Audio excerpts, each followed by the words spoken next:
le pediría, yo le pediría a Liliana que nos presente el primer caso clínico y terminada esa presentación o durante esa presentación el auditorio hace preguntas ya sea por el chat o a viva voz y terminado esa presentación discutiremos. ¿Te parece bien, Juan, ese formato?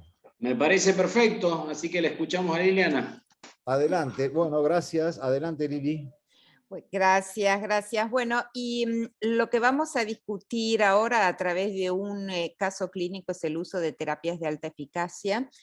Y desde hace ya un tiempo, y sobre todo considerando la gran disponibilidad de medicamentos que hay para tratar la esclerosis múltiple, se discute si en todos ellos deberíamos iniciar con terapias de alta eficacia o, considerando cuáles son los factores pronósticos, decidir para cada uno de los pacientes una determinada terapia, tratando de hacer algo que se asemeje a individualizar el tratamiento.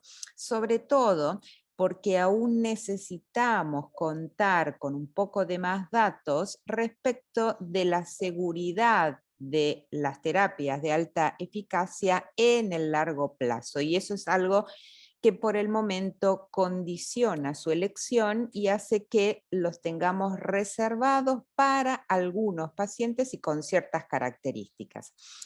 Y ahora les voy a contar este caso clínico, que es un varón que tiene 30 años, que como la mayoría de las personas con esclerosis múltiple no tiene antecedentes personales ni familiares que sean de relevancia, que en el mes de junio del 2015, porque vamos a contar toda su historia hasta la actualidad, presentó un episodio típico de neuritis óptica de su ojo derecho, que como es de costumbre, recibió tratamiento con metilprednisolona, 5 gramos endovenosos y tuvo una recuperación completa, pero que 2 meses más tarde, en agosto del 2015, presentó una paresia crural izquierda a predominio proximal, que también en este caso requirió tratamiento con metilprednisolona endovenosa, 5 gramos, y también tuvo una recuperación completa.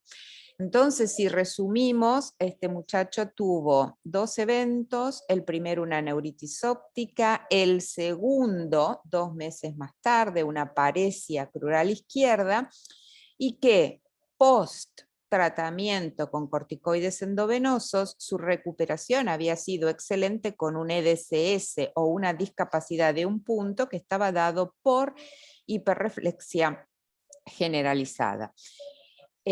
En el contexto del estudio de este paciente, hacemos las imágenes y acá vamos a ver los cortes sagitales de médula cervical dorsal, y acá abajo están los axiales, donde vamos a ver que a nivel cervical tenemos múltiples lesiones hiperintensas en T2, que a veces cuando uno lo mira en estos cortes sagitales parecerían ser lesiones extensas, por eso es que siempre es recomendable ver los cortes axiales, porque ahí vamos a ver que son lesiones pequeñas, como en este caso, que es una lesión lateral, o en este caso, una lesión posterior, otra lesión lateral, porque estos son los cortes que nos van a permitir ver la presencia de estas múltiples lesiones y la topografía que va a ser característica, que en esclerosis múltiple las topografías preferidas siempre son las posteriores o las posterolaterales. Y acá, a nivel de la columna dorsal, también vamos a ver la presencia de algunas lesiones mejor definidas en este corte axial, donde tenemos esta lesión posterior que involucra fundamentalmente los cordones profundos, los cordones posteriores de la médula espinal. Y en el cerebro, esta es una secuencia FLAIR, la que estamos viendo acá arriba, esta es una secuencia T1 con gadolinio, vamos a ver que hay múltiples lesiones ubicadas en la sustancia blanca profunda, algunas lesiones como esta que son yuxtacorticales, lesiones de disposición perpendicular a los ventrículos laterales, esta lesión de mayor tamaño con gran componente destructivo en su interior, y cuando se agregaba gadolinio, ninguna de estas lesiones realzaba con el contraste. De manera tal que si resumimos un poco a este paciente, podríamos decir que tuvo 2 eventos clínicos, la neuritis óptica y la paresia crural, con lo cual ya desde el punto de vista clínico estoy reuniendo estos 2 criterios de diseminación en el tiempo y en el espacio, que en su resonancia, ya sea de cerebro o médula, aparecían lesiones típicas. A este paciente en ese momento, año 2015, le habíamos hecho una punción lumbar, que en realidad siempre uno cuando vuelve a reconsiderar los casos clínicos se plantea si realmente era necesario o qué más nos podía aportar. Y habiendo tenido esos 2 eventos clínicos, la presencia de esas lesiones típicas en la resonancia de cerebro y médula y un laboratorio que nos permitía descartar otras patologías, no hubiera sido necesario realizar la punción lumbar. Nosotros la hicimos en ese momento y nos agrega como dato adicional que tenía bandas oligoclonales de tipo 2. Por lo tanto, habiendo excluido otras condiciones, llegamos a la conclusión que se trataba de una esclerosis múltiple recaída-remisión. Y poniendo ahora en contexto y viendo específicamente a nuestro paciente, era un varón que tuvo 2 recaídas en menos de 6 meses, con una alta carga lesional, como pudimos ver en las imágenes, que tenía lesiones infratentoriales, que tenía lesiones medulares, que no vimos evidencia de actividad inflamatoria, por lo menos en el momento en que le hicimos la resonancia. Igual tengamos en consideración que el realce de lesiones en resonancia dura entre 2 semanas y como mucho 2 meses, y por lo tanto probablemente no caímos justo en esa ventana para capturar la presencia de imágenes que realzaban con el gadolinio. Pero más allá de esto, y teniendo en cuenta estos factores, ya sea clínicos, imagenológicos y demográficos, se trata de un paciente de alto riesgo por la suma de todos esos factores de mal pronóstico. Entonces, cuando llegamos a este punto, siempre la discusión que se plantea en el equipo es qué tratamiento consideramos como el más apropiado para este paciente en particular. Elegiríamos los que hoy en día se llaman drogas de plataforma, y de plataforma hablamos específicamente de interferones o de acetato de glatiramer. Buscaríamos opciones orales. Dentro de las opciones orales tenemos muchos, porque el espectro va desde teriflunomide, pasando por dimetil fumarato, fingolimod y cladribine, o tendríamos otras opciones como son los anticuerpos monoclonales. Esa fue la discusión que nos planteamos en ese momento. Y considerando los factores de mal pronóstico que reunía este paciente, llegamos a la conclusión en él que probablemente, después ustedes nos dirán si están de acuerdo o no con esta elección, porque por supuesto todos estos temas siempre son debatibles, consideramos que los anticuerpos monoclonales podrían ser una buena opción terapéutica para él. ¿Por qué? Y siempre uno pone en la balanza cuáles son los beneficios y cuáles son los riesgos de las decisiones que tomamos.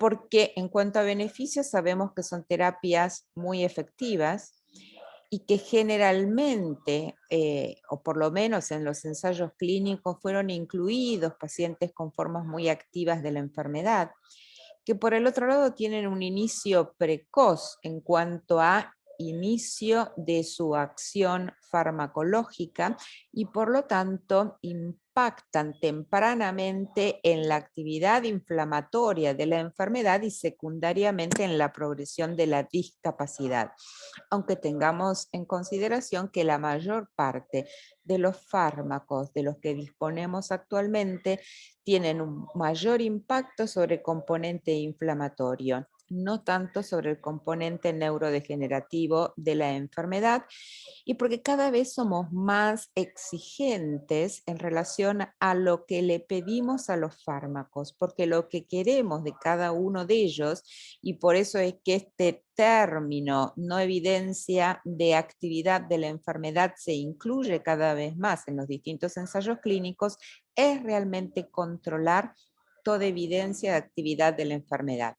Pero por el otro lado sabemos que estas terapias muy efectivas acarrean ciertos riesgos, obviamente, y que tienen efectos adversos. En la mayoría de los casos están asociados a la infusión per se y asociados también a que incrementan el riesgo en las infecciones, ya sea infecciones latentes o de novo, que incrementan el riesgo en algunos casos, y acá estamos hablando específicamente de alemtuzumab, de enfermedades autoinmunes asociadas, o que pueden incrementar el riesgo de malignidades, o que pueden disminuir la respuesta a las vacunas. Pero sin embargo, cuando tenemos el paciente como este del que estábamos hablando, en donde necesitamos actuar rápidamente y con terapias de alta efectividad, tenemos que balancear muy bien estos beneficios, estos riesgos. Hemos aprendido a lo largo de los años cómo minimizar los riesgos,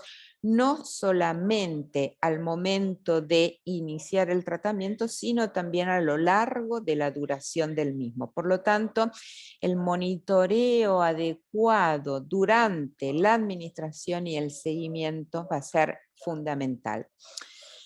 Y hablando de nuestro paciente, específicamente, decidimos que nuestra opción terapéutica iba a ser un anticuerpo monoclonal.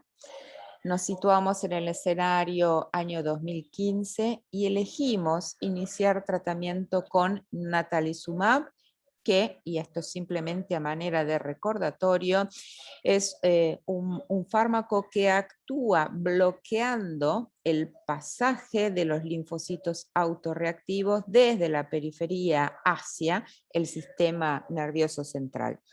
Y acá les resumo esta primera parte o este inicio de tratamiento en este paciente en particular.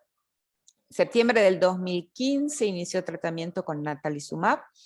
Le hicimos determinación de JC, cuyo resultado fue negativo. En marzo del 2016, todavía no estábamos promediando el año de tratamiento, él seguía recibiendo el mismo fármaco. Obviamente ustedes se recuerdan que cada 6 meses volvemos a hacer las determinaciones, y en este caso vimos que se había producido seroconversión de este paciente, y para saber exactamente cuál era su índice, era de 1.45.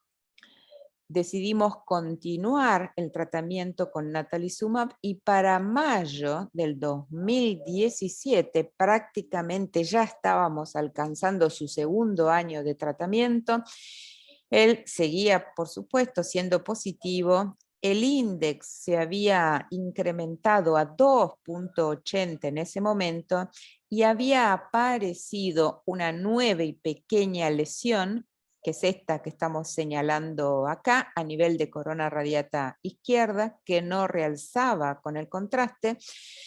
Y entonces la pregunta que nos planteamos en ese momento es, tenemos este paciente que ya va a alcanzar su segundo año de tratamiento, que es JC positivo, con un índice que podríamos considerar alto y que llega a 2.80, con la aparición de una nueva lesión a nivel de su resonancia.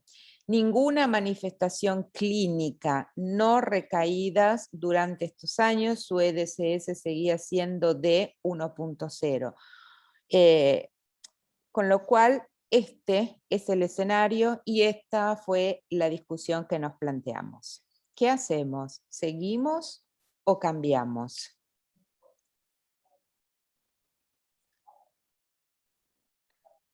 Bueno, gracias Liliana, la verdad muy interesante.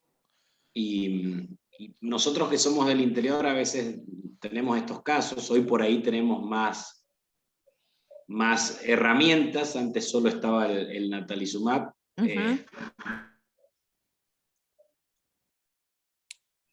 Juan, se te volvió... No sé si nos los autorizan. ¿Ahí me escuchan? Sí, ahora te escucho perfecto. Digo que a veces es difícil que nos autoricen en un paciente naïf de tratamiento este tipo de terapéuticas, pero creo que está todo bien, así que veamos la audiencia qué opinan, si seguirían con natalizumab, si lo rotarían, si lo cambiarían a qué, ¿no? Esa es la idea de que discutamos. Sí, o cuáles serían de pronto los factores que pueden generar preocupación.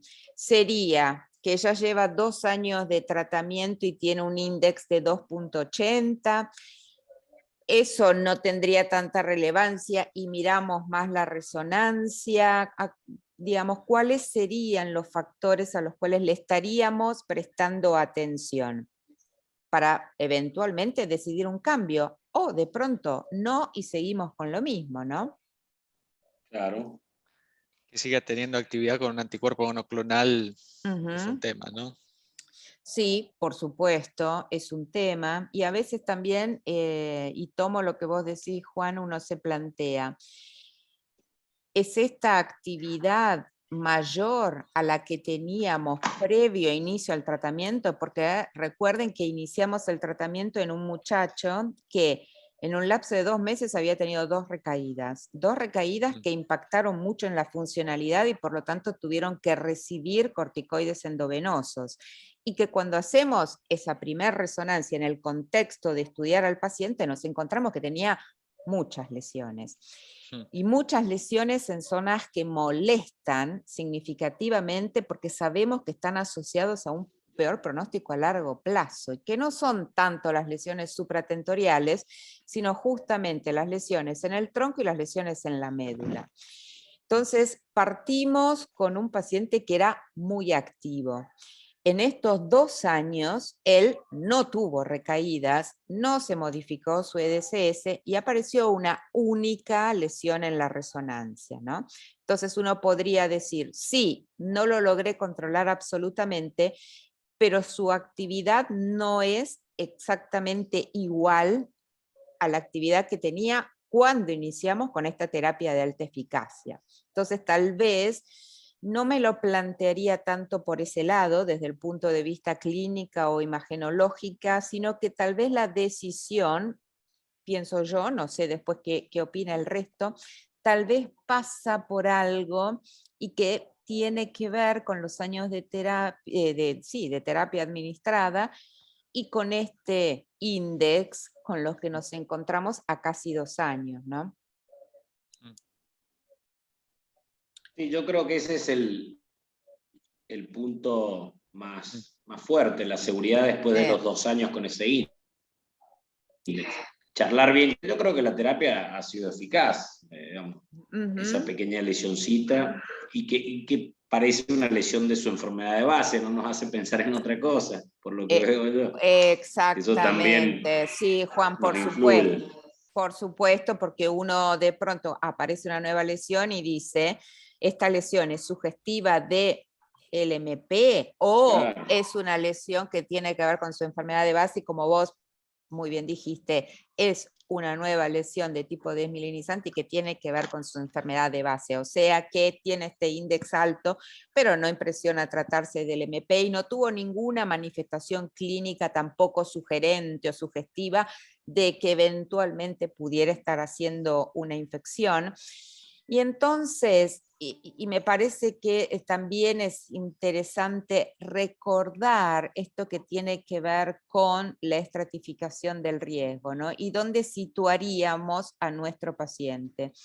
Ya llevamos casi 2 años de tratamiento, él tiene un índice que es alto, que es superior a 1.5, con lo cual nos incrementa el riesgo, por supuesto, y este riesgo es de casi 1 por 1000 pacientes, pero vean que aumenta mucho más y que pasamos de 1 a 3, y después sigue, por supuesto, aumentando a partir del segundo año. Pero bueno, ya nos estamos aproximando a este momento de riesgo, en donde claramente aumenta significativamente, y unos dicen, bueno, podemos hacerle eventualmente cada 3 o 6 meses un protocolo abreviado de resonancia que incluye secuencias T2, FLAIR y difusión para detectar rápidamente lesiones que puedan ser sugestibles de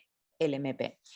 Pero sin embargo, y considerando que vamos a llegar a un momento en donde el riesgo se transforma de 1 a 3 en 1000, y ante la posibilidad de que disponemos de otras estrategias de tratamiento, me da la impresión que la mejor opción, más allá de que uno lo discute con el paciente, por supuesto, es cambiar nuestra estrategia. Que, de hecho, después de discutirlo en el equipo y con el paciente, planteamos ese cambio, y que lo que nos planteamos en ese cambio, y estábamos en el año 2017, fue el cambio a alemtuzumab. Cambiamos a otro anticuerpo monoclonal porque siempre nos mantenemos en el contexto de este paciente con fármacos de alta eficacia, y dentro de los anticuerpos monoclonales pasamos a alemtuzumab a manera de recordatorio, un anti-CD52 que actúa sobre linfocitos T y también sobre los linfocitos B, llevando a cabo una especie de, tras la eliminación de todas estas células autorreactivas, un reseteo o una regeneración de nuevas poblaciones linfocitarias sin esas características de autorreactividad. Y así fue que en agosto del 2017 él hace su primer ciclo de alemtuzumab. Recuérdense que el primer ciclo son los 12 miligramos que se dan por vía endovenosa durante 5 días consecutivos. Su EDSS fue de 1. Y en mayo del año siguiente ya estábamos por acercarnos a que tuviera que recibir su segundo ciclo. Él hace una recaída motora de mi cuerpo derecho, y donde tiene que recibir nuevamente metilprednisolona endovenosa 5 gramos, y que en la resonancia aparece una nueva lesión en protuberancia izquierda que en ese momento no realzaba con gadolinio. Entonces, la nueva pregunta que nos surge es ahora, ¿a dónde ubicamos a este paciente? Que entre el primero y el segundo ciclo hace un evento. Y esto son las posibles o los posibles perfiles de respuesta al alemtuzumab que podemos ver en los distintos pacientes, ¿no? Hay algunos que tienen una respuesta que es completa entre el primero y el segundo ciclo, no pasa absolutamente nada y el paciente se mantiene así durante mucho tiempo. Hay otros pacientes que no ocurre nada entre primero y segundo ciclo, que logran mantener una muy buena respuesta, que en algún momento pueden tener evidencia de actividad de la enfermedad y que son candidatos a un tercer ciclo. Y hay otros pacientes donde estaríamos poniendo el nuestro, que no son respondedores entre la primera y la segunda infusión, pero que pueden ser respondedores más adelante en el tiempo. Y claramente hay un grupo de pacientes en donde tiene una actividad que excede su actividad basal y que por lo tanto no serían candidatos a recibir el segundo ciclo, sino que deberíamos cambiar por otro medicamento. Nosotros consideramos que el perfil de respuesta de nuestro paciente podría ser este, que tal vez podríamos, más allá de esta incompleta respuesta en forma precoz, controlar la actividad de su enfermedad. Y revisando los datos con los que tenemos hoy en día, en pacientes con formas muy activas de la enfermedad y que tuvieron actividad de la enfermedad entre el primero y el segundo curso, se vio tanto en los estudios pivotales del QRMS 1 cuanto del QRMS 2, cuando se miran específicamente estos pacientes, es que después, y tienen un seguimiento hasta el año 6, lograron mantener una baja tasa de recaídas, e incluso cuando si comparamos otro elemento y que tiene que ver con la progresión de la discapacidad entre los que respondieron bien y los que tuvieron actividad entre el primero y el segundo ciclo, no había diferencias que fueran significativas. Por lo que, considerando esto, en nuestro paciente decidimos en agosto del 2018 completarle su segundo ciclo de alemtuzumab, que en este caso recuérdense que son los 12 miligramos que se dan 3 días consecutivos, y él seguía teniendo su EDCS de 1.0. Ahora, habíamos dejado a nuestro paciente en agosto del 18, ¿sí? En febrero, todo el 19 estuvo muy bien. En febrero del 2020 tiene una recaída motora en hemicuerpo izquierdo que requirió la administración de metilprednisolona endovenosa nuevamente. Ya en la resonancia aparece una nueva lesión infratentorial, una lesión yuxtacortical frontal del lado izquierdo, otra lesión yuxtacortical frontal del lado izquierdo también. Y 3 meses más tarde, ustedes recuerden que además en este momento inicia todo lo que tiene que ver con la pandemia de COVID, se distancia uno un poco de los pacientes y casi 3 meses más tarde, dentro de este mismo año, hace un nuevo compromiso motor, una paresia braquial derecha. Nuevamente requiere tratamiento con corticoides. El EDCS ya no vuelve a su basal, sino que es de 2.5, se incrementa en 1,5 puntos y aparece una nueva lesión a nivel de la médula. Entonces, la pregunta que nos hacemos en este momento es, ¿le podemos dar la opción a un tercer ciclo con alemtuzumab? ¿O deberíamos discutir la opción de cambiar nuestra estrategia de tratamiento? Y acá abro la discusión a todos.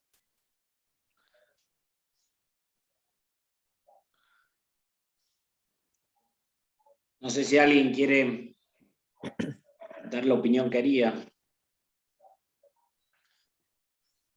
Parece que estamos todos medio tímidos hoy. Es que es muy difícil. Yo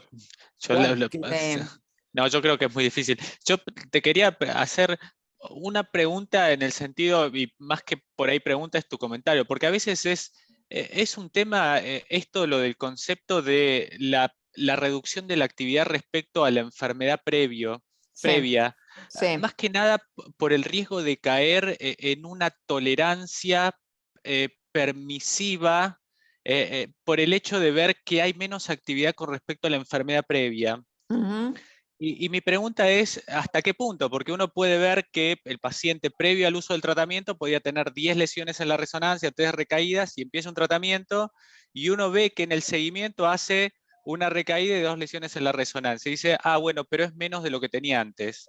Sí. Y en la resonancia a los 6 meses se encuentra con 2 lesiones en la resonancia. Y dice, bueno, pero es menos de lo que tenía antes de empezar el tratamiento. Sí, sí. Y le hace una resonancia a los 6 meses y dice, tiene 2 lesiones nuevas en la resonancia. Bueno, pero es menos de lo que tenía antes. El tema es hasta qué punto uno va a tolerar eso de la persistencia de la actividad comparándolo con la actividad previa a empezar el tratamiento. Es decir, ¿cuán tolerante va a ser manteniendo ese mensaje de, bueno, pero es menos con respecto a cómo yo había empezado con el tratamiento. Sí, sí. Sobre todo por la persistencia de la actividad.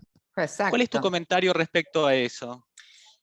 La persistencia de la actividad a través del ejemplo que vos das, a una resonancia, tiene una recaída y en la resonancia 2 lesiones nuevas, y yo digo, bueno, pero tiene menos que antes, le vuelvo a hacer un control, nuevas lesiones, otro control, nuevas lesiones, persistencia de actividad es sinónimo de inadecuada respuesta al tratamiento.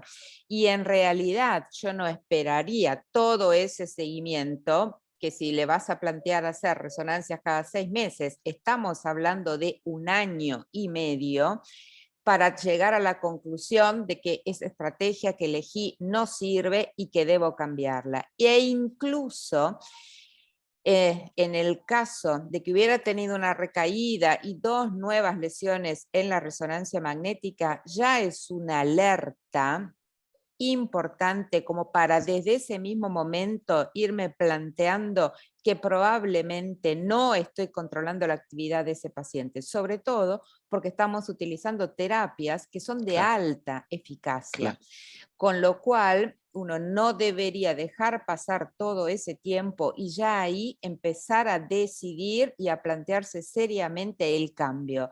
Después decidirás un cambio a cuál, pero probablemente si estás dentro del marco de los anticuerpos monoclonales, sería otro anticuerpo monoclonal, porque de lo contrario estamos hablando de desescalar mi terapia, y desescalar mi terapia en este tipo de pacientes implica riesgo de actividad clínica, imagenológica, y por supuesto todo eso termina impactando en el EDSS, y después eso recuperarlo es extremadamente difícil.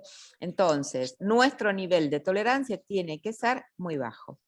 Claro, creo que es importante eso, el mensaje de cuidado con eso de la actividad, comparándolo con lo previo a comenzar un tratamiento y la tolerancia, para no caer en una inercia de decir, bueno, pero es menos con respecto a cómo estaba previo a comenzar el tratamiento, y no sostener una actividad en el tiempo bajo el mensaje de, bueno, pero es menos con respecto a cómo estaba previo a comenzar un tratamiento. Porque uno puede entrar en esto de sostener un tratamiento y la persistencia de la actividad, que es lo que no queremos, justamente, la persistencia de la actividad en el tiempo. Por supuesto. Además de eso, este paciente incrementó su EDSS en un punto y medio. Entonces, más allá de las recaídas que tuvo, más allá de las nuevas lesiones que tiene en la resonancia magnética, este paciente falla a este tratamiento claramente, aunque sea alemtuzumab, que bueno, siempre decimos cuándo se considera una falla al alemtuzumab, etc. Este paciente falla porque el mecanismo de acción, para mí, en este caso de alemtuzumab, no es el adecuado para este paciente. Y no, yo creo que no hay tantas dudas. Juan Juni, ¿estás de acuerdo? No sé si yo tengo una pregunta. Liliana dijo, y muy atinado, que no hay que ir para abajo en las escaleras de los tratamientos, no hay que desescalar. Claro, cuando uno ve estos casos, uno se pregunta qué hay más allá del alemtuzumab. Y yo creo que también está lo que dice un poco Edgardo, que el mecanismo de acción puede ser tal vez algo un poco menos eficaz, algún fármaco, pero con otro mecanismo de acción, y tal vez sea el más apropiado. Y obviamente no yéndose a no sé, a una teriflunomida, pero buscarle la vuelta a algo porque el miedo que nos da, por lo menos a mí, digo, bueno, ya hicimos, le dimos todo, ¿qué hacemos ahora, no? Por eso Juan dijo al principio, es difícil, no creo que haya timidez, sino los casos difíciles son difíciles para todos.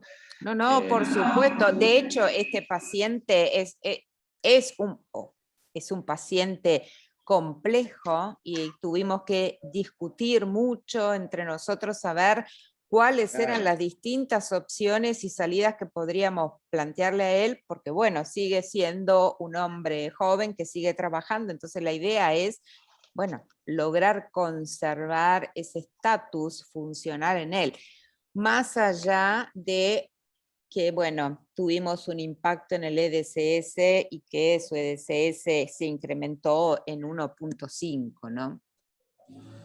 Sí. Y lo que nosotros terminamos discutiendo es, ¿tercer ciclo de alemtuzumab? No, porque indudablemente está relacionado con el mecanismo de acción del fármaco, probablemente no es esto lo que necesita nuestro paciente, entonces cambiemos y cambiemos también de mecanismo de acción y con él terminábamos optando por un anti-CD20, ¿no? Buscando actuar específicamente sobre las células B. Él empezó con ocrelizumab en agosto del 2020. Lo vimos por última vez en junio de este año y desde ya prácticamente va a cumplir los 2 años de tratamiento con ocre, no volvió a tener ni actividad clínica, no volvió a tener cambios en la resonancia. Por supuesto que partimos de un paciente que, como dijimos, ya tiene alta carga lesional en sus imágenes, en lugares que no son los más convenientes, que aumentó su EDCS en 1.5. Esperemos que responda con esta terapia. Por el momento llevamos ya 2 años y aparentemente estaría respondiendo a este cambio en el mecanismo de acción. Por lo tanto, veremos cómo sigue y si falla también a ocrelizumab, bueno, ahí tendremos una nueva discusión nuevamente acerca de qué hacemos en este paciente, ¿no? Sí, yo quisiera hacer una aclaración. Sí. Y sobre todo algo que tiene que ver con lo que dijo Juan G. Al principio. Este caso es un caso, yo diría, casi excepcional, porque es un paciente, en el fondo, multiresistente a tratamientos muy potentes. No es un paciente de ninguna manera de todos los días. Lo elegimos simplemente porque este paseo por los distintos anticuerpos monoclonales por los que pasó nos sirve de enseñanza sobre temas de seguridad, temas de falla terapéutica, etc. De ninguna manera este es un paciente común y que se presenta todos los días. Y que por otro lado, Juan dijo al principio, nosotros a veces en el interior no tenemos el acceso a poder a estas terapias, etcétera. Nosotros tampoco tenemos en todos los pacientes estas facilidades. Este paciente, o mejor dicho, su financiador, que no me acuerdo cuál era, pero nos permitió hacer todos estos cambios que nosotros propusimos y que por supuesto tampoco es la realidad argentina, ¿no? Yo quisiera que esos conceptos quedaran claros. Este es un caso no común, es un caso altamente agresivo y poliresistente, es un caso en el que pudimos cambiarlo de 3 medicamentos potentes, costosos, con sus riesgos, etcétera, y bueno, y no sabemos tampoco cómo nos va a ir. Estos 2 últimos años al paciente le está yendo bien, pero no sé, en 2 años más le contaremos, ¿no? Veámoslo en ese contexto. Yo tengo una pregunta, porque casos así, no multiresistentes, sino casos así cuando empezó en el 2015, ¿no? Paciente que hace brote, hace otro brote, mucha actividad con todos los factores pronósticos.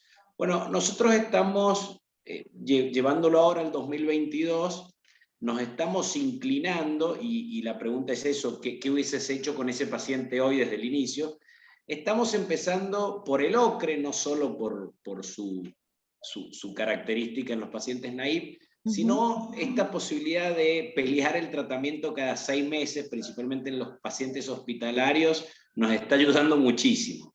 Porque la experiencia con Tysabri, incluso con los biorales, sacando la cladribine, era 1 mes le dan, otros meses no le dan. De esta manera nos da, lo mismo nos está pasando con la cladribine. Se lo dan y tenemos un año para ir acomodando el terreno y se lo vuelven a dar sin problema. No sé qué, la pregunta es, hoy en el 2022, este mismo chico del 2015, ¿hubieses iniciado natalizumab o por ahí ocrelizumab, cladribine, no lo sé? Y me encanta la pregunta que vos planteaste. Una muy buena opción, y por supuesto lo pensaría, es iniciar directamente con ocre en este paciente. De hecho, ocrelizumab funciona muy bien para formas muy activas de esclerosis múltiple, recaída, remisión, independientemente de que además haya sido aprobado para las primarias progresivas. Tiene esto, que es la comodidad de que las infusiones se hacen cada 6 meses. Entonces, bueno, te da a vos el tiempo como para pelear, como vos muy bien decís, en su cobertura de salud la próxima infusión.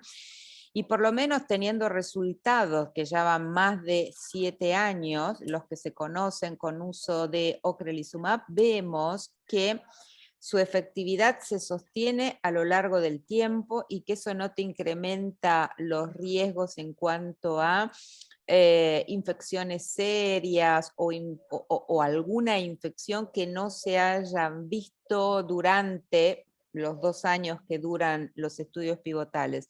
Con lo cual, el haber elegido ocrelizumab hoy, 2022, me da la impresión que hubiera sido una muy buena decisión. Estamos hablando de un monoclonal, estamos hablando de alta efectividad. En cuanto a cladribine, estos son pacientes, vamos a hablar de este paciente en particular, es un paciente con una forma muy activa de la enfermedad, y mi impresión es que cladribine probablemente no logre controlar el grado de actividad que tiene, ¿sí? Entonces me iría un escalón más arriba de cladri y serían los anticuerpos monoclonales. Y entonces, si la obra social me da las dos opciones, cladribine u ocrelizumab, claramente elijo ocrelizumab en este chico, año 2022. Y también probablemente por el tiempo de inicio para la acción, ¿no? Yo no sé si hablaría tanto de potencia comparativamente, pero sí diría que hace falta algo que actúe rápido, y un monoclonal... Sí, por lo menos con ocrelizumab ya entre las 4 y las 8 semanas vos tenés una caída muy significativa en los niveles de células B, con lo cual empieza a funcionar rápidamente y eso mismo se traduce en la resonancia. Inicio de acción rápido, indudablemente lo tenés. Hay algo que tiene bueno por ahí en esto del acceso, y que lo hemos discutido muchas veces en pacientes en los cuales tienen esta altísima actividad desde la clínica, desde la resonancia, y en los cuales pensamos en anticuerpos monoclonales y vemos dificultades en el acceso, y en esto de pensar en anticuerpos monoclonales, y estamos pensando, no sé, entre ocre, natalizumab o eventualmente alemtuzumab, pero estamos entre ocre y natalizumab, y vemos dificultades en el acceso. Uno muchas veces quizás no ve grandes diferencias en la efectividad, entiende que podría llegar a controlar la enfermedad con cualquiera de estos anticuerpos monoclonales, entiende que desde el lado de la seguridad, porque son JC negativos, no habría grandes diferencias, pero sí desde el acceso encuentra pacientes en los cuales podrían llegar a tener dificultades, que pueden recibir el tratamiento durante 2-3 meses y después sufrir interrupciones del tratamiento. Se encuentra que natalizumab podría llegar a ser un problema, y hasta podría llegar a ser un problemón en esos pacientes natalizumab, y ahí es esto que planteaba recién Juan, en el tema de pacientes en los cuales se asegura el tratamiento, sabe que si eventualmente lo va a recibir a los 6 meses, y si eventualmente por ahí podemos llegar a tener alguna dificultad por el mecanismo de acción, no vamos a tener este efecto rebote. Claro. Y eso no es algo menor. El pensar en los mecanismos de acción y entendiendo a veces las dificultades en el acceso que pueden llegar a tener los pacientes, es algo que muchas veces lo tenemos que tener en cuenta. No solamente la eficacia, la seguridad, sino el mecanismo de acción, entendiendo las dificultades que algunos pacientes pueden llegar a tener en el acceso. Eso es algo que a veces lo tenemos en cuenta, porque pacientes en los cuales le interrumpen el tratamiento pueden llegar a tener rebotes que pueden ser mucho más peligrosos que la actividad que tienen al comenzar la enfermedad. Eso es algo a considerar muchas veces cuando iniciamos tratamientos. Ténganlo en cuenta. Acá tenemos una pregunta que es muy interesante y es si considerarían usar ofatumumab en este paciente. Y de hecho también es una buena opción, subcutáneo todos los meses, con lo cual hoy en día, porque de hecho recién ahora tenemos disponible OFA, podría ser también una opción interesante, ¿no? Y eventualmente uno disminuye aún más algunos costos que tienen que ver con el uso de hospital de día cada 6 meses, ¿no? No tiene un gran impacto, bueno, pero el paciente es mucho más independiente porque es el mismo quien se administra el fármaco. Lo podemos considerar, por supuesto. Lili, te hago una pregunta respecto al riesgo del LMP. Si desaparece una vez que interrumpiste natalizumab y te olvidás si no lo seguís controlando, en el, sobre todo que había hecho ese pico tan pronunciado de elevación de JC. Sí, por supuesto, pero de hecho, más allá de que es un paciente que tiene alto riesgo, no debemos de hacerle un monitoreo particular una vez que se ha producido el cambio de terapia, con lo cual ese título de JC no va a condicionar la decisión del fármaco que voy a elegir a continuación. Debo de hacerle ningún monitoreo en especial por tener este antecedente. El riesgo está vinculado a natalizumab y al mantenimiento de natalizumab. Y al mantenimiento de natalizumab, exactamente, Juan. Yo quisiera hacerle una pregunta a Juan G. Juan, vos dijiste que en San Juan tenían problemas de acceso. Acá también los tenemos. ¿Cómo hubiera sido el recorrido imaginario de este paciente en cuanto a la secuencia de medicamentos en uno de esos pacientes con problemas de acceso como vos decís que hay, ¿no? Hubiera empezado con interferón, ¿cómo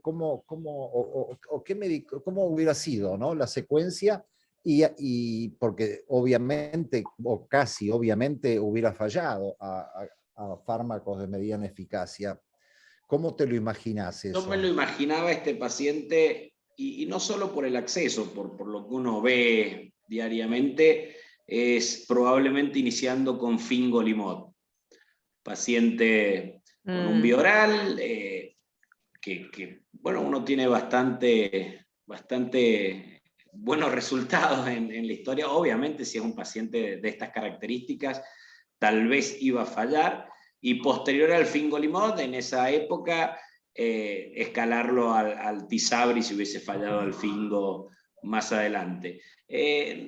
No es que hayan problemas de acceso cuando hay fallas. Los problemas de acceso principalmente son en los pacientes naive. No estamos teniendo con el ocrelizumab esos problemas, pero sí con el resto de la medicación, y obviamente depende de qué seguro tenga el paciente. Pero yo me lo imagino a este paciente habiendo iniciado con fingolimod, porque bueno, digamos, el pensamiento hubiese sido, tiene alta carga lesional, es varón, pero tuvo un brote que recuperó por completo, sin lesión, bueno, le demos tiempo al fingo, y en el tiempo si fallaba, que es lo que habitualmente creo que la mayoría termina haciendo, porque esto, bueno, ustedes tienen mucha experiencia y etcétera. No sé cuántos pacientes, por ejemplo, tenemos en San Juan con alemtuzumab, no creo que hayan más de 2 o 3, entonces uno, el falta de utilización de ciertos fármacos hace que uno tenga un poco de miedo, y es por eso que muchas veces, y ustedes son testigos de eso, los utilizamos a ustedes que tienen más experiencia para la segunda opinión, se derivan los pacientes, necesitamos ese apoyo que es no solo intelectual, sino un apoyo de confianza cuando uno tome ese tipo de decisiones, porque en la balanza del miedo, creo que pasó hace mucho tiempo cuando salió el Fingo y los pacientes estaban con los inyectables, daba hasta miedo darle. Y ahora está todo esto que los neurólogos más jovencitos los veo más animados, así que está bueno eso. Se animan a meterle a todo. Muy Pero bien. me lo imagino así. Muy bien, muy bien. Muchas gracias, Juan. Yo diría que pasáramos a escuchar a Juan. A Juan sobre, R. a Juan R. A Claro. Juan R. Así nos queda después tiempo para los casos de ustedes, ¿no? Sí, sí, sí. ¿Te parece, Juan G? Sí, perfecto, perfecto. Y los chicos, el que quiera comentar casos, lo puede hacer, seguro después. Bueno, yo voy a tocar, a través de un caso fueron apareciendo nuevos tratamientos y uno de los tratamientos de las moléculas que aparecieron fueron los moduladores selectivos de los receptores de US1P y muchas de las consultas que tuvieron que ver con esto, con qué trajeron, qué fue lo novedoso desde la práctica clínica. Entonces la idea era tocarlo de una forma práctica desde un caso clínico como para abordar 2 o 3 conceptos que fuesen útiles desde el consultorio. Esta es una paciente de 27 años, como antecedentes tenía una insulinoresistencia en tratamiento. Nosotros la vimos, en realidad ella empezó en abril del 2022, en abril de este año, con un dolor, una cervicalgia izquierda de 72 horas de evolución. A las 48 horas de eso agregó unas parestesias brachiocrurales izquierdas y disminución de la fuerza al miembro superior izquierdo. Un Lermit, y en ese momento cuando se la evaluaba tenía una disminución de la fuerza leve del miembro superior izquierdo, una hiperreflexia generalizada, un trastorno de la sensibilidad con un nivel C3 a izquierda, predominio izquierdo, y esta era la resonancia. En ese momento cuando fue evaluado se identificó el déficit sensitivo motor con el nivel y empezó a ser evaluada, por supuesto, por sospecha de un evento inflamatorio, sistema nervioso central. Se le pidió una resonancia, esta es la resonancia de cerebro, estos son los cortes axiales de Flair a nivel cerebral. Fíjense que no tiene imágenes significativas muy importantes como las que recién mostraba Liliana, pero sí tiene algunas hiperintensidades periventriculares, tiene algunas periposteriores, algunas subcorticales, pocas, pero tenía.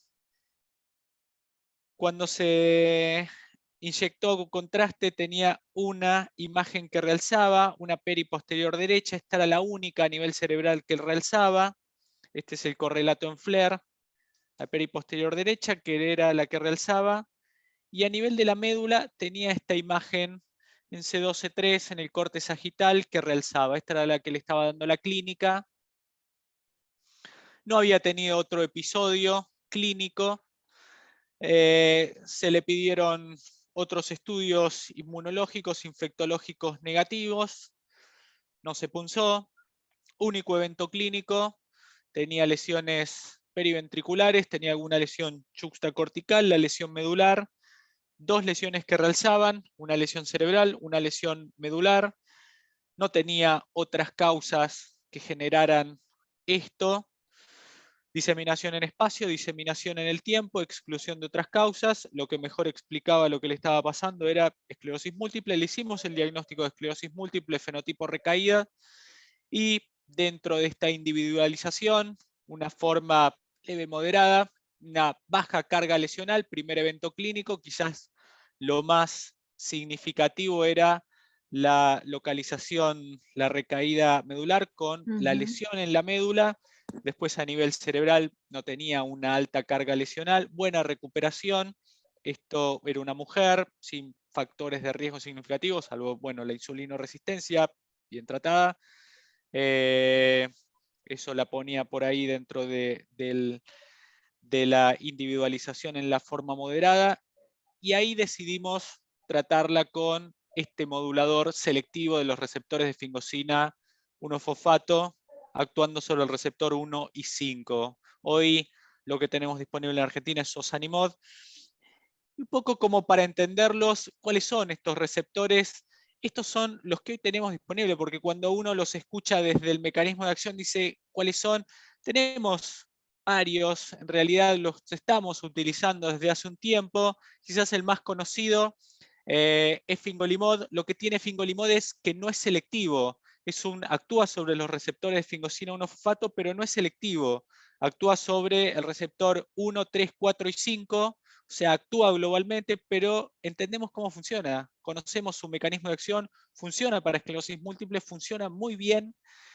La única por ahí desventaja es que no es selectivo. Entonces, más allá del gran mecanismo de acción que sabemos que funciona muy bien para esclerosis múltiple, lo que tenemos en mayor proporción son los eventos adversos. Tenemos que hacer la primera dosis y tenemos que controlarlo a los eventos adversos. Quizás hoy tenemos también ese descenso más marcado de los linfocitos y cuando tenemos que salir de fingolimod tenemos que estar mirándolo y esperándolo más y tenemos el riesgo del efecto rebote. De ahí es que empezaron a salir los moduladores más selectivos, los que actúan sobre los receptores que sabemos que son los que van a controlar el mecanismo inmunopatológico, que es el receptor 1, y el receptor 5, que está dentro del sistema nervioso central y tendría un efecto en principio neuroprotector y en principio regulador de la activación microglial. Entonces acá es donde tendríamos este efecto sobre la inmunopatología. ¿Cuáles son? Hoy es Siponimod probado para las formas secundarias progresivas, ozanimod actuando sobre el receptor 1 y 5 para RR, y Ponesimod próximos para ser aprobado en Argentina y en otros países del mundo, actuando sobre el receptor 1 para RR. Hay otros también en evaluación, pero estos por ahí son los tres. Siponimod para SP, ozanimod para RR, Ponesimod para RR todavía no disponible. En Argentina, ozanimod para RR, Siponimod para SP. Estos son los moduladores selectivos. Acá es poco la distribución. Tengan más que nada presentes la selectividad. Fingolimod no selectivo, ozanimod, Ponesimod selectivos para RR, Siponimod selectivos para SP. Si vamos por ahí a cuál es la diferencia, desde el lado de la eficacia, el concepto es no hay un ensayo clínico que los haya comparado en RR, sí hay algunas comparaciones indirectas en donde no hay diferencias. Dentro de la eficacia, porque toman datos de los ensayos clínicos, no hay diferencias en la eficacia. En la tasa anualizada de recaídas no hay diferencia. En la progresión de la discapacidad no hay diferencias entre ozanimod y Ponesimod cuando se los comparó contra fingolimod. Esta es una comparación indirecta de ozanimod contra fingolimod. O sea que en principio no habría diferencia en lo que es eficacia en recaídas y progresión de la discapacidad. La diferencia está en los eventos adversos, porque fingolimod al no ser selectivo va a actuar sobre los otros receptores a nivel de miocardio, a nivel linfocitario para generar un descenso más marcado de los linfocitos y ahí es donde vamos a tener más de estos efectos adversos, mientras que los selectivos no van a mostrar eso. Entonces cuando vemos este aspecto de los moduladores selectivos versus fingolimod no selectivos, vamos a tener esto. Los selectivos tienen mucho menos eventos adversos. Estos son los eventos adversos cardiológicos. Ozanimod tiene mucho menos eventos adversos dentro de lo que son los bloqueos AB, el descenso de la frecuencia cardíaca, y es por eso que ozanimod no tiene primera dosis, siponimod no tiene primera dosis, ponesimod no tiene primera dosis. O sea que no vamos a tener estos eventos o vamos a tener mucho menos de estos eventos adversos. Y no vamos a tener mucho menos del descenso linfocitario. Cuando tengamos que salir no vamos a tener tanto de ese impacto. Básicamente ahí está la diferencia. ¿Qué es lo que traen de nuevo? Fundamentalmente es el mecanismo de acción lo conocemos, funciona en esclerosis múltiple. ¿Para qué pacientes va? Para los que hoy seguimos pensando ese mecanismo de acción en el que estamos pensando para fingolimod, específicamente lo que vamos a tener de bueno y con lo que nos estamos encontrando es con mucho menos eventos adversos.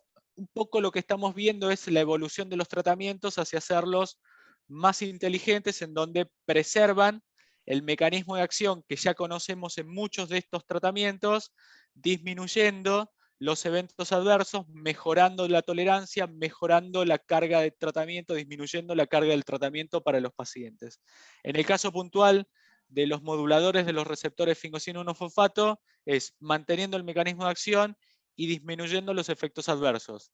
Básicamente hoy están evolucionando hacia ahí, por eso es que probablemente disminuya la utilización de los moduladores no selectivos como Fingo y empecemos o pasemos hacia los moduladores selectivos en la medida, por supuesto, de que esté el aspecto del acceso. En lo que tiene que ver, por ejemplo, con natalizumab, va a evolucionar hacia la vía subcutánea y hacia extender la dosis.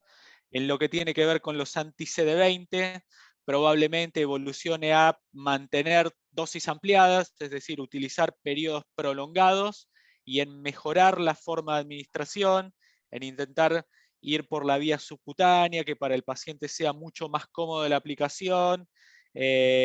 La vía de reconstitución, sin dudas la vía oral, y mantener una utilización bien prolongada, disminuyendo los ciclos.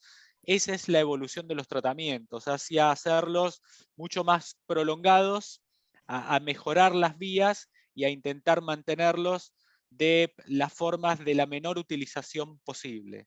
De eso se trata, o que ha traído de nuevo la modulación selectiva, básicamente mantener un mecanismo de acción, manteniendo la eficacia y por supuesto disminuyendo los eventos adversos. Hoy disponible en Argentina es Ozanimod, probablemente pronto Ponesimod para RR, en SP es Siponimod. Gracias, Y Juan, muy claro. Sí, sí, Lili. yo quería, digamos, de manera tal que entiendo muy bien que no tenemos ningún ensayo head to head y que nunca lo vamos a tener y que probablemente lo máximo que vamos a alcanzar son las comparaciones indirectas, pero no tendría ningún sentido en el caso de que un paciente estuviera con fingolimod y tiene fallas de tratamiento, cambiar a otro S1P porque estamos hablando de exactamente lo mismo. Y entonces, ¿habría alguna circunstancia en la cual uno plantearía pasar de uno a otro? Por ejemplo, y estoy pensando en pacientes con linfopenias sostenidas, ¿no? Con fingolimod, que lo solemos ver, y que cuando tengo más de una determinación con linfocitos por debajo de 200, es indicativo de cambiar mi estrategia. ¿Tiene sentido ahí que yo me plantee cambiar a otro fármaco de la misma línea o cambio directamente mi estrategia, Juan? No, bueno, justamente en el tema de eventos adversos como estos, justamente el bloqueo AB o eventualmente un descenso marcado de linfocitos, estas nuevas alternativas, al tener una modulación tan selectiva que ha mostrado reducir significativamente o incluso no aparecer estos eventos adversos, vale la pena. Si son pacientes en los cuales el mecanismo de acción ha controlado la enfermedad y estamos viendo que después de un determinado tiempo ha controlado la enfermedad, pero generan estos eventos adversos, sin dudas vale la pena mantener ese mecanismo de acción a través de esta modulación selectiva. Sí, claro que vale la pena Sí, yo ir igual lo hacia haría esos con mecanismos. mucho cuidado, ¿no? Yo lo haría eso con muchísimo cuidado, porque No, sin duda. todavía Pero no hay muchos estudios que demuestren, creo yo, no los conozco, qué pasa en esa situación de switch de fingolimod a otros moduladores S1P, Juan, o no. no, seguro, pero esto de hecho lo hacemos, no sé, cuando el paciente viene utilizando un fingolimod determinado y tiene cierta intolerancia gastrointestinal o incluso vemos determinada, incluso un descenso linfocitario que interpretamos que podría tener que ver con la formulación, no con el mecanismo de acción, y hasta incluso queremos sostener el mecanismo de acción porque el mecanismo de acción ha demostrado controlar la enfermedad, que a veces pensamos que tiene que ver con la formulación, no con el mecanismo de acción. Esto nos ha pasado. El paciente viene utilizando una determinada formulación, el producto original, y de golpe se lo cambian y al cambiárselo hace una intolerancia o vemos cierto aspecto que hasta vamos y le decimos, no, vuelve al producto que venías utilizando, que no tiene que ver con aspectos de la efectividad, sino con eventos adversos que pueda estar haciendo. Yo creo que ahí es donde esto de la tolerancia o de este descenso linfocitario, y más en una modulación no selectiva, vale la pena probar con una modulación selectiva, pues justamente ahí es donde esta modulación selectiva ha demostrado su diferencial con la modulación no selectiva. Y bueno, te hago otra pregunta más, Juan, porque siempre uno el miedo que puede tener con el uso de fingolimod es el efecto rebote post-suspensión, que no sabemos, de hecho no todos los pacientes lo hacen, pero hasta un 25% lo puede hacer dentro de esos 2 meses. ¿Hay reportes de este efecto rebote con la suspensión de estos nuevos moduladores más selectivos? De los ensayos clínicos no. Bien. Los ensayos clínicos no hay reportes de efecto rebote. Y por lo menos por ahora es cierto que los ensayos clínicos son pocos los pacientes. Y sale en la comercialización, ahí es donde se empiezan a ver las interrupciones, las suspensiones por embarazo, y ahí se empiezan a reportar, o los switch, y se empiezan a ver los rebound. Pero hay un punto central, el efecto rebote tiene mucho que ver con la interrupción y la espera en la interrupción para ya sea pasar a otro medicamento. En general es la interrupción y la espera para pasar a un medicamento. Sí. Y mientras más uno espera para pasar a otro medicamento es cuando incrementa el riesgo. Y eso nos pasa mucho con Fingo, el que a veces lo esperamos mucho en el periodo para que recupere el recuento linfocitario. Y ahí es donde podemos incrementar el riesgo en esa espera de que haga el efecto rebote. Al tener muchas veces esta modulación selectiva, esa espera es mucho más corta, porque el paciente no hace un descenso tan pronunciado, entonces el riesgo de hacer el efecto rebote es menor porque uno la espera es más corta, claro, y rápidamente está modulando al paciente y empieza a regularlo, entonces el riesgo empieza a ser más bajo. No es el único factor, por supuesto, la espera, pero sin dudas es uno de los factores. Claro. Salir a controlar más rápido al paciente y salir a regularlo empieza a reducir el riesgo del efecto rebote. Por eso es que uno empieza a reducir el riesgo al acortar los tiempos para salir a modular al paciente más rápido de lo que hacíamos con Fingo. Y es una de las cosas, muchas veces lo pensamos, cuando uno tiene que salir, por ejemplo, cuando salimos de Fingo para pasar a Cladribine o cuando salimos de Fingo para pasar a otro tratamiento y estamos atrás del recuento linfocitario y vemos que pasan 4, 6, 8 semanas y el paciente no levanta y estamos ahí atrás. Bueno, en teoría no, los moduladores selectivos salen mucho más rápido de ese descenso linfocitario porque justamente no hacen un descenso tan profundo como hacen los moduladores no selectivos. Sí, eso va a ser importante porque de pronto no nos condiciona el tiempo, sino que eventualmente cuando ya alcanzan un nivel de por lo menos 800 linfocitos ya podemos pensar en meterle un nuevo tratamiento. Exacto. Claro. Bien.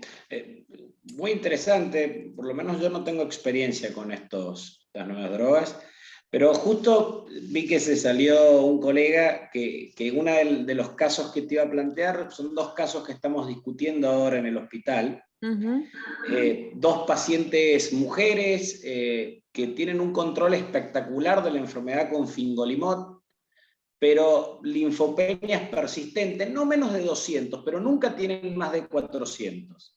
De hecho, hay una que toma el Fingo día por medio y no sube de 300 linfocitos, 320, persistentemente. Entonces, nos da cosa porque realmente tienen un control espectacular de la enfermedad, pero también nos hacía un poco de ruido y decíamos, bueno, vamos a rotarlo. Una de las cosas que planteamos en su momento fue Cladribine. Recién Edgardo dijo, se puede, pero ojo. En tu experiencia la pregunta es, ¿le pondrías estas moléculas? ¿Y cómo es el switch de Fingo a esto? ¿Esperás 800 linfos? ¿Se puede switchar rápido? ¿Cómo sería? Y si no lo harías con esto, ¿con qué lo harías?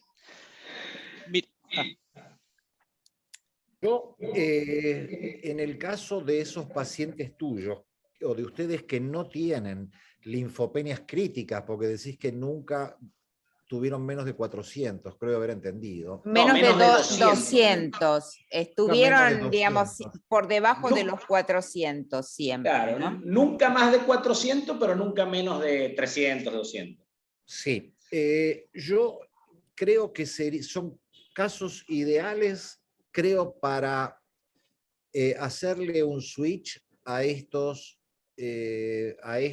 moduladores, bueno, concretamente a Osanimod, que es el que le vendría bien a esta paciente, porque suponemos que no haría esa linfopenia y suponemos que el mecanismo de acción es relativamente parecido y que la paciente podría seguir libre de enfermedad. Yo haría, en esos pacientes, sí usaría estos medicamentos, este medicamento, digamos, como opción. Salvado el tema del acceso, ¿no? Porque el asunto este de tomar día por medio fingolimod, a mí particularmente no es algo que me dé mucha seguridad. No sé qué piensan el resto de los amigos. Sí, coincido que el tratamiento día por medio uno por ahí lo sostiene un poco mientras lo va tolerando, incluso no es una práctica recomendada. Por ahí, si bien se hace, lo hacemos, lo hemos hecho y en algunos centros se hace, es mientras el paciente lo va tolerando al principio, pero no lo sostiene en general en el tiempo. Y esto es cierto que el tema de el recuento linfocitario entre 200, 300, a veces es un tema más de la tranquilidad que uno tiene. Porque si el paciente tiene 250 linfos o incluso en el límite, pero el paciente no tiene consecuencias de eso, es decir, no ha incrementado la frecuencia de infecciones, no te hace herpes a repetición. Es un tema de laboratorio, es un dato de laboratorio, no tiene por qué Exacto. preocuparte, es el mecanismo de acción de fingolimod. Y Sí, si sí. tiene controlada la enfermedad, ni lo mires, no estés atrás de eso. Si tiene de 200 para arriba, olvídate, ya está, ni lo toques. Y Sí. dale, es cierto que si vos le das la dosis diaria de fingolimod y te hace un descenso por debajo de 200, y sí, no debiera estar usando esa dosis de fingolimod diario, y ahí tenés que estar pensando sí en salir de fingolimod, porque el paciente tiene que estar usando la dosis de 0,5 día, y si usando 0,5 día hace un recuento linfocitario por abajo de 200, no podés sostener fingolimod en ese paciente y tenés que estar pensando en salir. No usaría una dosis de 0,5 días intercalados de una manera sostenida. Vos esa dosis por ahí uno lo puede plantear en la medida de que vaya tolerando durante un tiempo, pero de manera sostenida quizás es difícil de sostenerla por siempre. Ahora vos me decís, mira, yo lo vengo utilizando desde hace 6, 7 años y el paciente está bárbara, no se volvió a activar, y bueno, lo podríamos discutir, pero yo no la pensaría sostenida para siempre, porque no es una dosis que haya demostrado Exacto. que es eficaz. Ahora vos me decís, justo es la dosis para la paciente porque hace años que la viene utilizando y no se ha vuelto a activar, y bueno, por ahí es la dosis para la paciente. Pero globalmente no es la dosis que ha demostrado ser eficaz y uno pensaría, utilizaría una dosis aprobada. Entonces, si la paciente utilizando la dosis de 0,5 diario hace un recuento linfocitario por abajo de 200 sostenido, sí es fingolimod el tratamiento que no debiera utilizar, tenés que salir.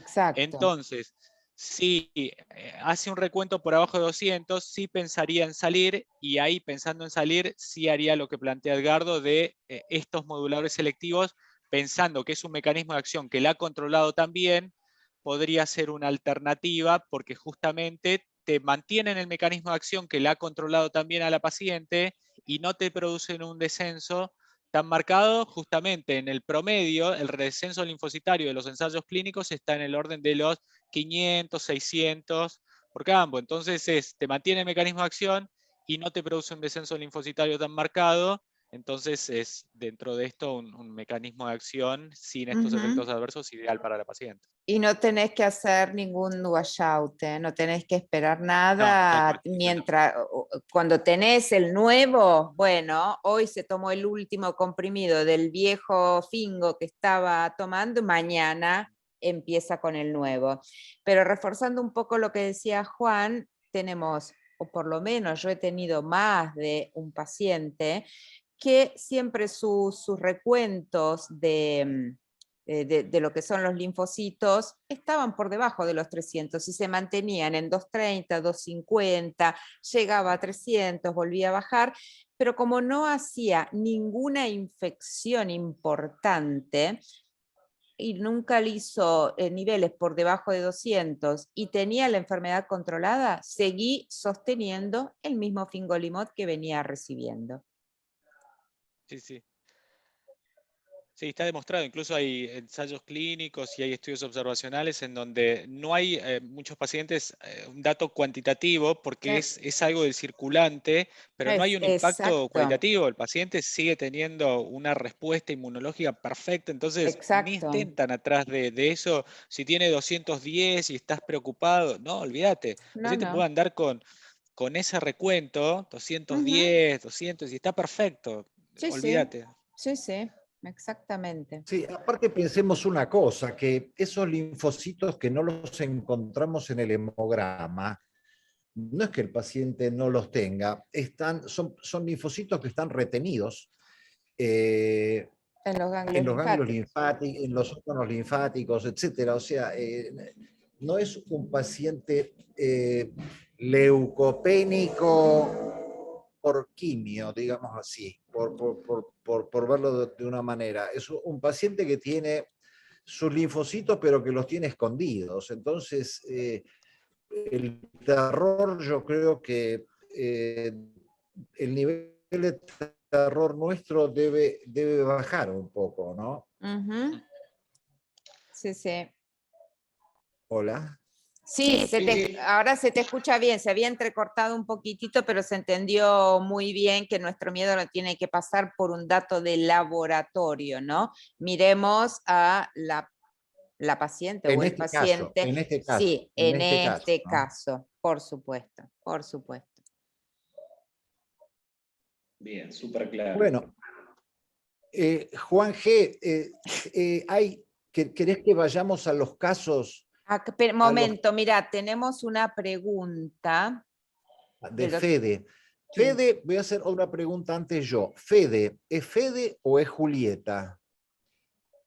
No, Julieta, su apellido es Quiroga. Me parece que este es un varón y se llama Federico. Perdón, sí, es Quiroga, sí. Julieta Quiroga no está.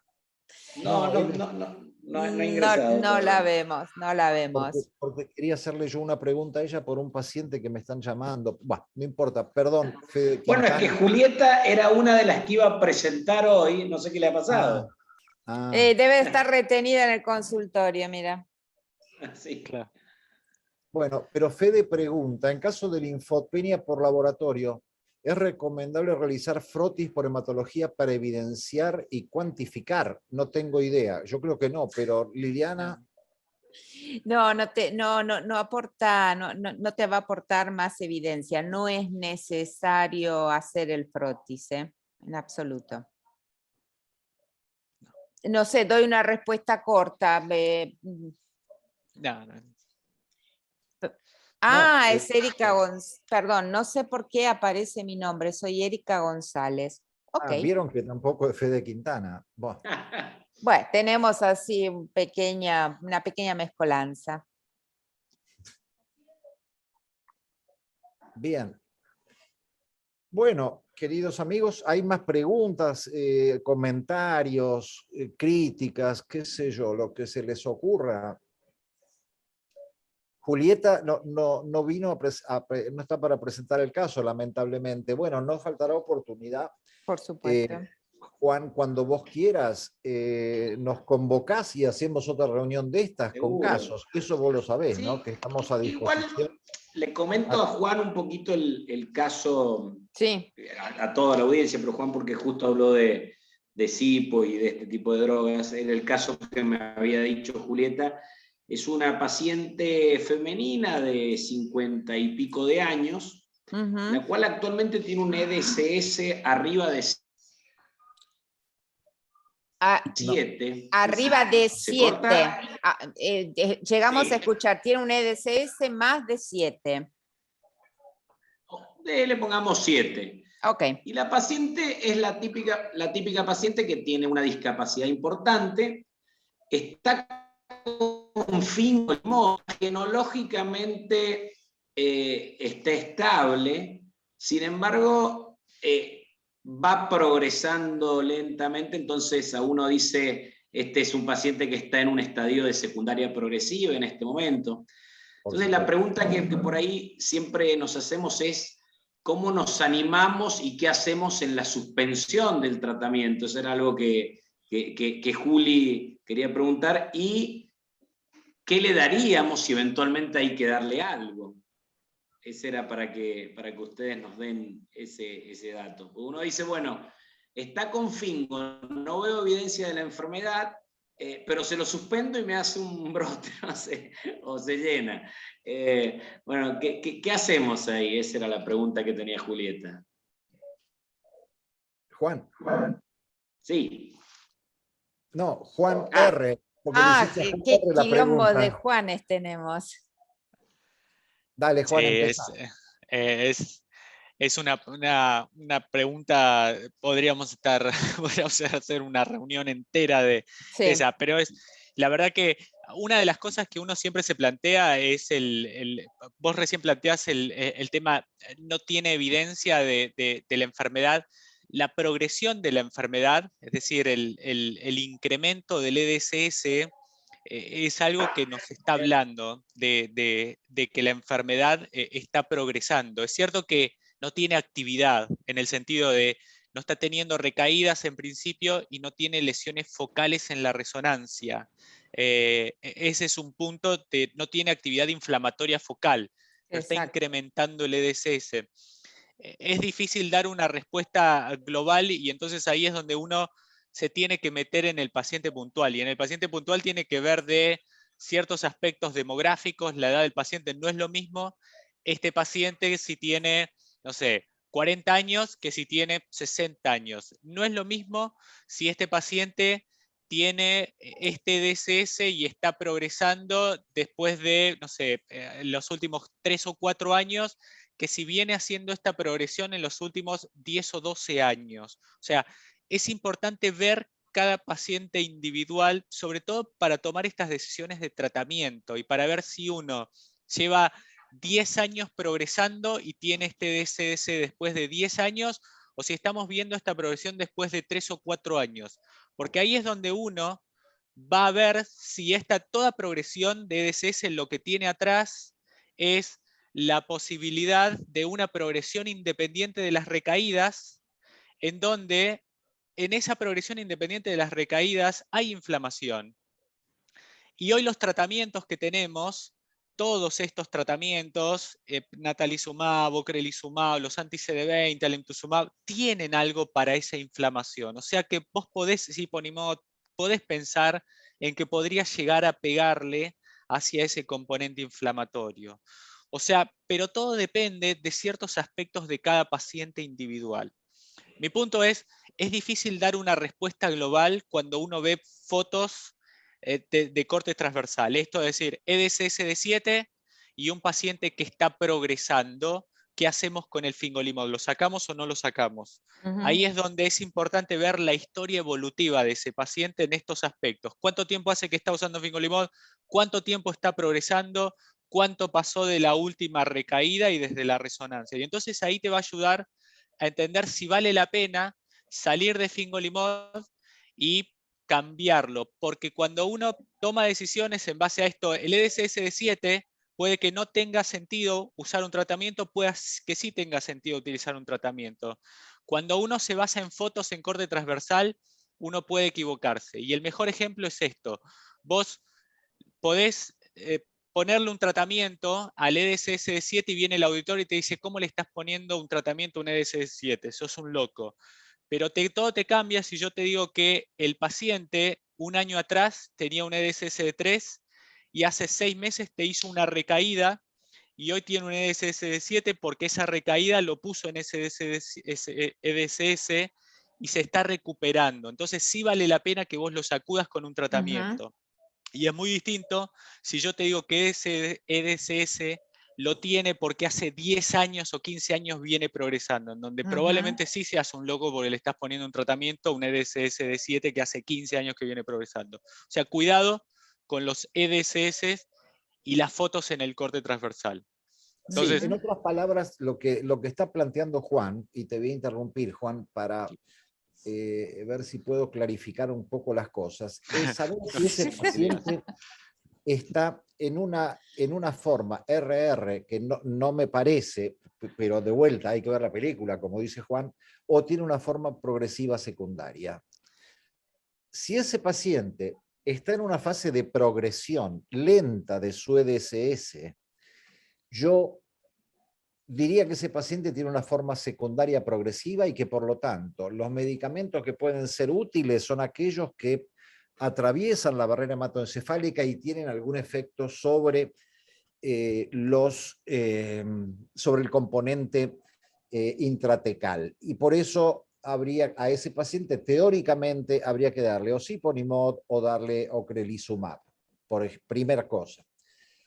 Pero vos dijiste una cosa muy importante, yo se la suspendo y hace una recaída. Bueno, eso me hace dudar a mí también, y yo pregunto, ¿este paciente entonces qué tiene? ¿Una forma RR que está con un EDSS de 7 al que llegó de golpe por su última recaída? Te hago la pregunta de Juan.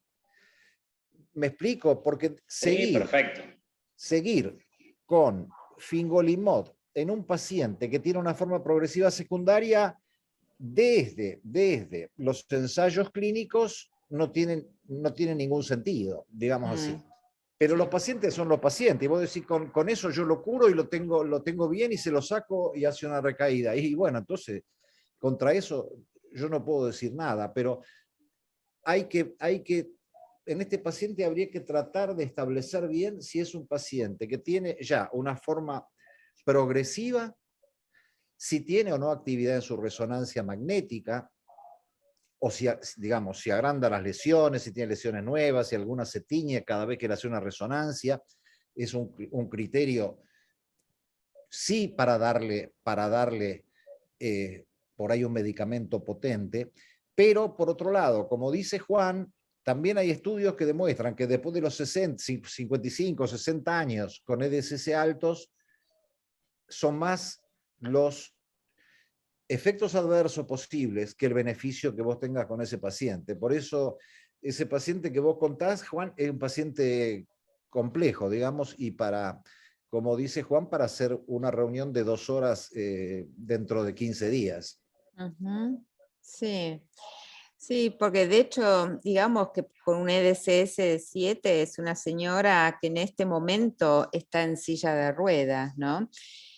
Pero a veces uno dice, cualquier estrategia terapéutica que yo ponga en estos momentos, de ninguna manera va a hacer que esa señora vuelva a caminar, por supuesto, y eso ya todos lo tenemos claro. Pero lo que a mí a veces me genera cierta inquietud es, ella tiene los miembros superiores que le están funcionando, y con miembros superiores que están funcionando, ella puede hacer un montón de cosas. Entonces, ¿por qué no intentar una terapia para preservar algunas de las funciones? ¿No? ¿Y por dónde irías? ¿Por el siponimod, digamos, ya que está recibiendo fingolimod, pasarla a siponimod, o ir por otro camino totalmente distinto de anti-CD20? Yo iría por un anti-CD20, pero bueno, es mi... ¿Por qué? ¿Por qué? Teniendo en cuenta que es una mujer de 60 No, años. bueno, no tiene 60 años, es una mujer de alrededor de 50 años. ¿Cuánto tiene, Juan? 50. Sí, 52 por ahí. Ah, bueno, 50 años, Sí. sin otras enfermedades, sin comorbilidades jodidas. Bien, 50 años en silla de ruedas. Sí, pero que, digamos, está bien, yo no sé si este DCS de 7 es consecuencia de una recaída brutal que la dejó secuelada, o como decía Juan Ignacio, hace ya varios años que fue progresando lentamente y bueno, después de 5 o 6 años llegamos al día de hoy que la tengo en silla de ruedas. Igualmente, aunque fuera esta historia de que después de 5 o 6 años llegamos a este momento y que tiene un EDCS de 7, pero que todavía hay como evidencia de cierta progresión, porque la puedo ver en otros sistemas funcionales y lo puedo ver si le hago un 9-hole, una prueba de destreza de miembros superiores que me va incrementando los tiempos. Yo entiendo muy bien que tiene un fenómeno degenerativo, pero todavía hay algo de actividad de la enfermedad que no está relacionado con una recaída clínica, ¿sí? Y estaríamos hablando de este famoso PIRA. Bueno, lo cognitivo, indudablemente esta señora sigue siendo funcional. Entonces, mi planteo es que no hay una respuesta escrita o un consenso o una recomendación clara.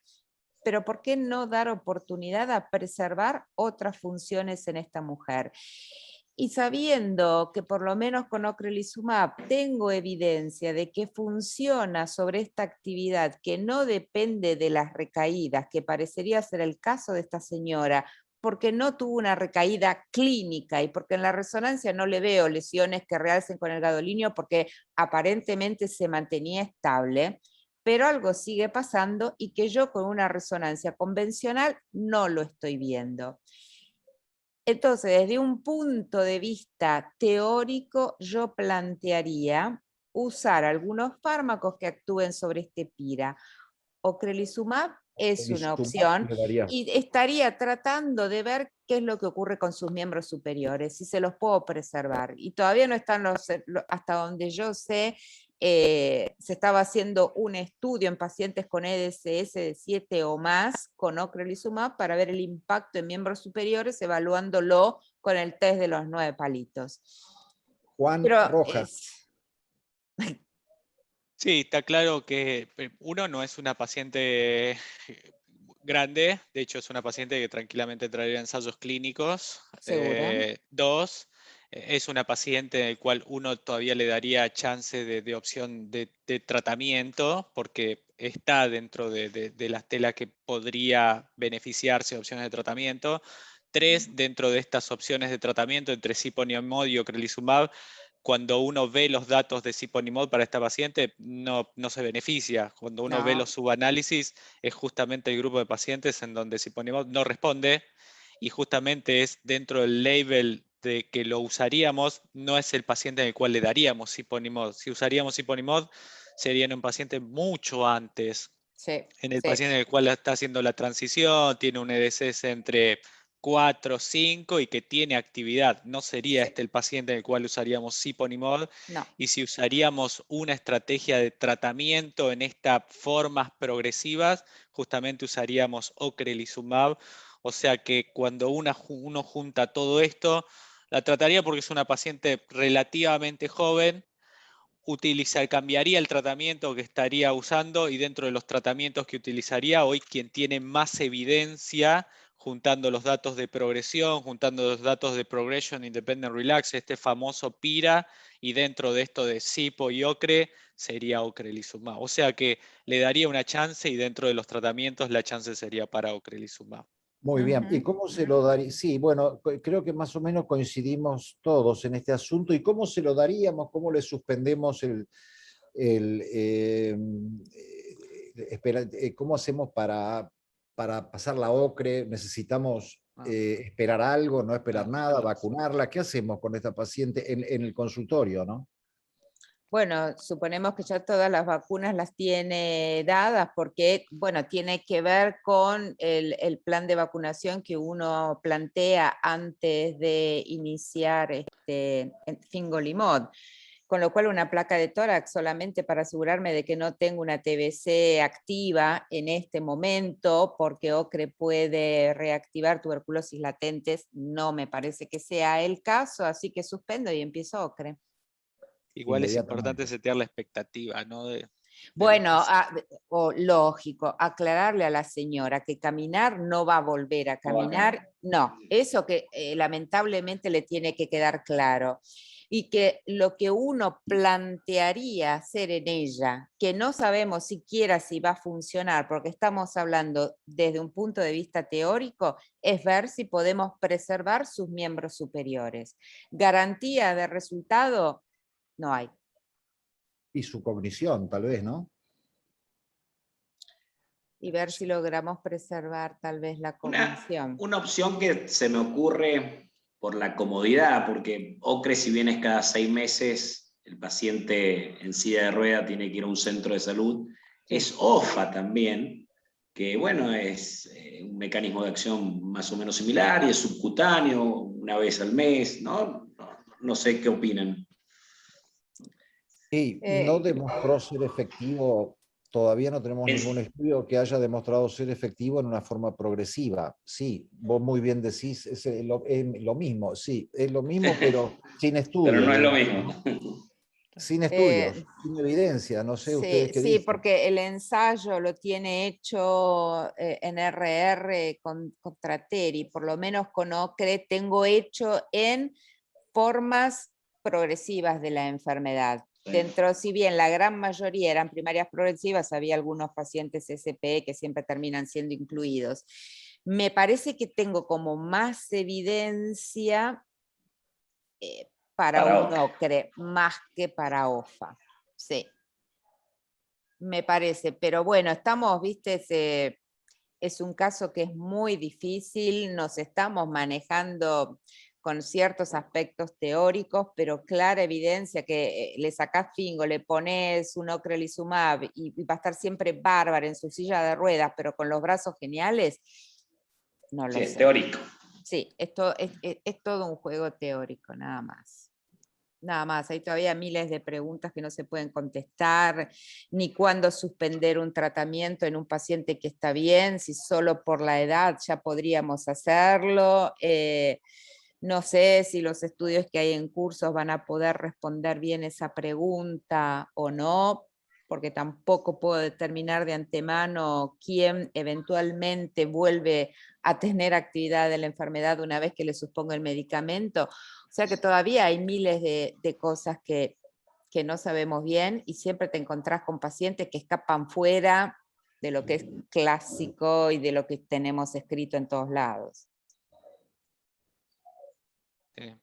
Muy interesante, Juan, el caso Sí, que trajiste. sí. Y voy a aprovechar para decirte algo que seguramente lo sabés, pero para el resto del auditorio, cuando tengan este tipo de dudas, problemas o inseguridad en algo, y si nosotros podemos opinar y ayudarlos en algo, sepan que estamos a disposición por esta vía. No hace falta ya mandar a los pacientes, creo yo, porque acá se arregla todo. Con esto hemos avanzado muchos pasos, ¿no? Y que entonces si juntan 2, 3 casos o uno, qué sé yo, nos convocan y hacemos una reunión de estas, a nosotros nos gusta mucho porque aprendemos mucho y además de divertirnos. Así que, Juan, no lo duden eso. Este caso que nos trajiste...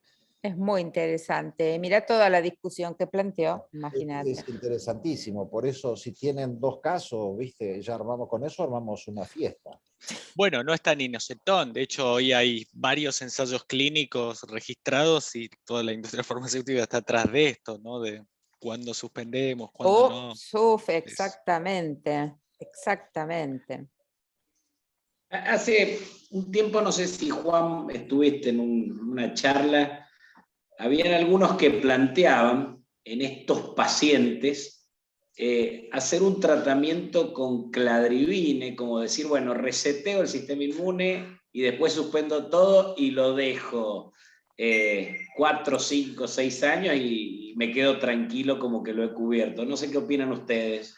No, yo definitivamente este es el paciente que no reconstituiría, pues justamente es el No hay paciente. inflamación, claro. No, tal cual. Tal Obvio. cual, es el paciente que no va para reconstituir, ni para cladribina ni para lemtuzumab. Es un paciente que definitivamente no se beneficiaría de la reconstitución, porque Exacto. prácticamente hay muy poca inflamación focal. Es un paciente en donde predomina la activación microglial. Ya ahí lo que tenés es un fenómeno, ese está instaurado, es un fenómeno compartimentalizado en donde el mecanismo de acción de cladribina y el emtuzumab actuando periféricamente, más allá de Sí. que cladribina puede actuar algo centralmente, no le va a hacer nada. Sí. Justamente ese mecanismo de acción no va a funcionar en este paciente. No, Clarísimo. no, estoy de acuerdo. Sí.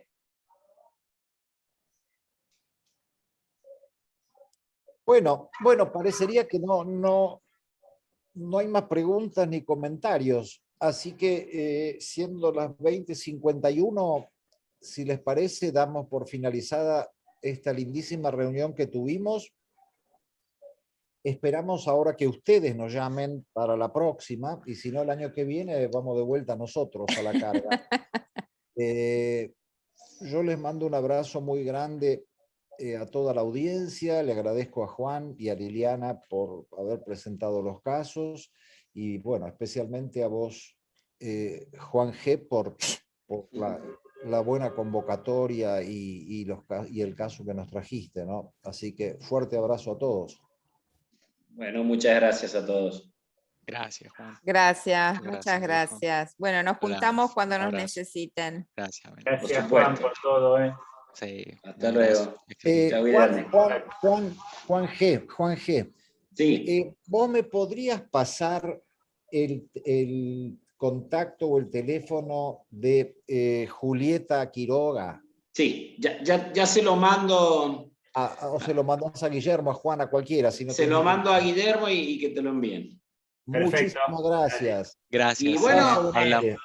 Yo los voy a contactar, les voy a apuntar a los chicos Dale. cuando quieran presentar casitos y lo hacemos cortito. Dale, y sí. Por supuesto. Por Cuando supuesto. quiera, Juan, me contactás y lo organizamos sin ningún problema. Dale. Sí, sí. Perfecto, bueno, gracias como siempre. Gracias, un Gracias, placer. Juan. Te Hasta luego. quiero. Un abrazo. Gracias, Chao, Juan. chao.